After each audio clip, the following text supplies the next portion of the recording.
চিজটা দিয়ে দিচ্ছি। কিছু মাংস কেটে রেখেছি পিস পিস করে, ওটা দিয়ে দিব।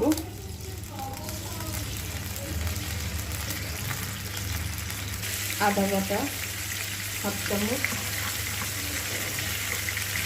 একটু পেঁয়াজ বাটা,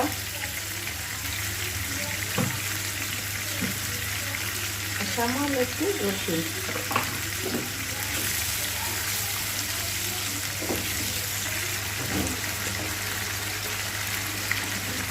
সামান্য একটু লবণ দিব, শুকনো মরিচের গুঁড়া দিয়ে দিব, আর একটু জিরার গুঁড়া, গোলমরিচের গুঁড়া সামান্য একটু,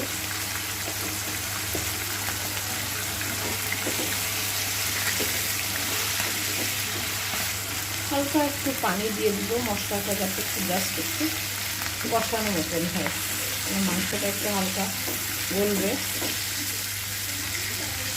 কিছুক্ষণ এভাবে রেখে দিব ঢেকে। এখন অনেকটা টেনে আসছে, এখন মাশরুমটা দিয়ে দেবো।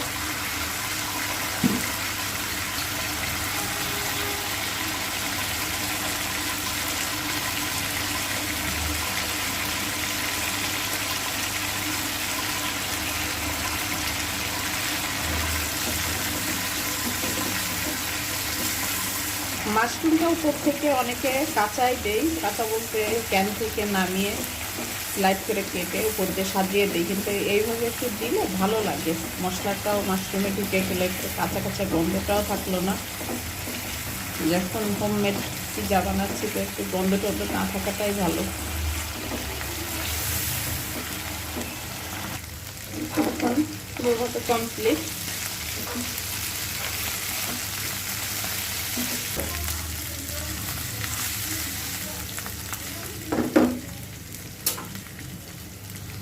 $340 ml পানি নিয়েছি, এর ভিতরে হাফ চামচ ইস্ট দিব,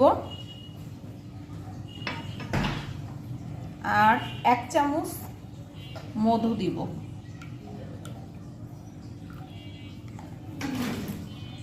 আর সামান্য একটু লবণ দিব, আপনার হাফ চামচ একটু কম।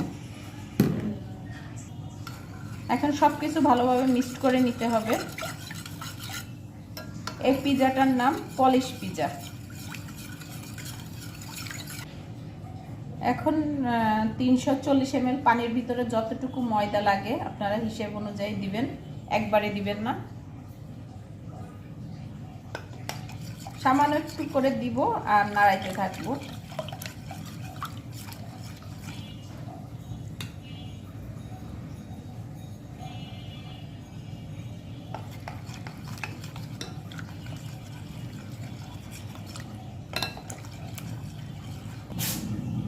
তারপরে একটা আইডিয়া, 1.5 কাপের মতন ময়দা লাগবে আপনাদের।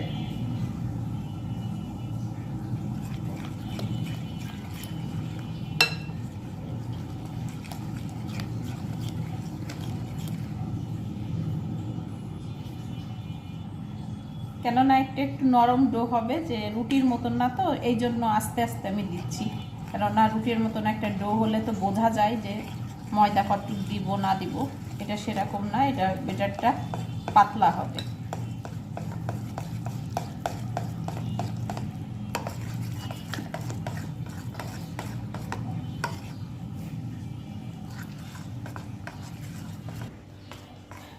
ডোটা কমপ্লিট। দেখবেন যে এইভাবে পড়বে, আস্তে আস্তে ইস্ট দিলে এটা ঘনত্ব বেড়ে যাবে। আসলে আমাদের দেশে বাদে সব দেশেই 0.0 একটা ময়দা পাওয়া যায়, যে প্রোটিন থাকে। দেশে ময়দার ভিতরে অল্প প্রোটিন থাকে। আমার ডোটা কমপ্লিট। এই পলিশ পিজা বানানোর জন্য 0.0 একটা ময়দা থাকে, দেশের বাইরে সব দেশে পাওয়া যায়, আমাদের দেশে নেই, তাই আমি তীর ময়দা ইউজ করেছি।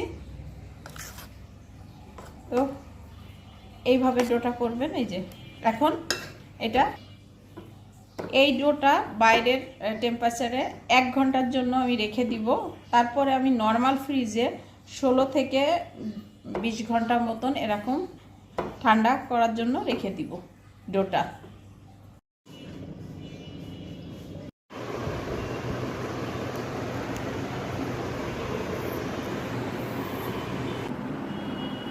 সস দিয়ে আগে নিচে দিয়ে দিব ভালোভাবে মাখিয়ে।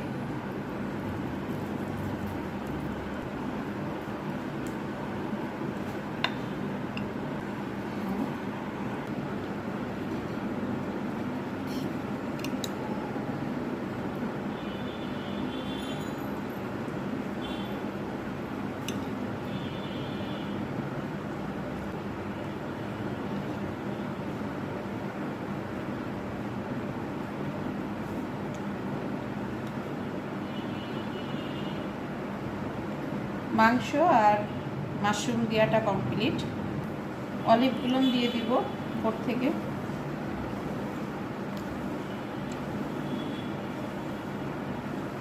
চিলি ফ্লেক্সটা দিয়ে দিব, একটু বেশি করেই দিই, একটু ঝাল ঝাল। অরিগানো ফ্লেভারের জন্যই।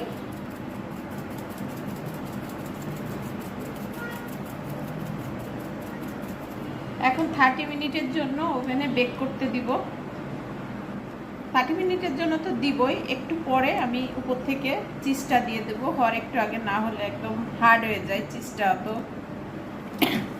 আরেকটাও বানানো হয়েছে ছোট গোল সাইজের, তো একটু চিলি ফ্লেক্স দিয়ে দিই।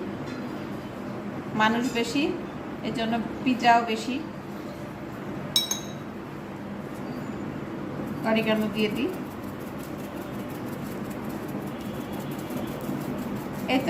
এটা 30 মিনিটের জন্য একই সাথে দিব, দুইটা বেক করার জন্য।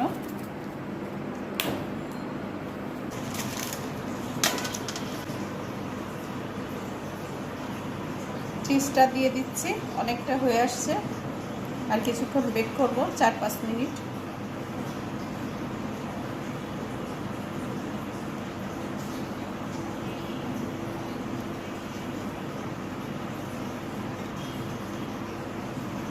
বেশি করে চিজ দিই, চিজ খেতে ভালোই লাগে।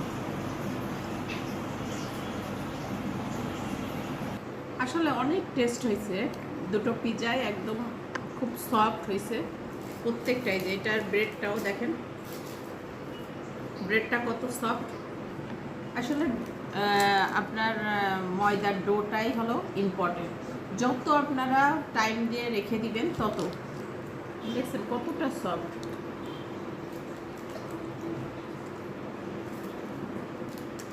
দুটোই মজা হয়েছে।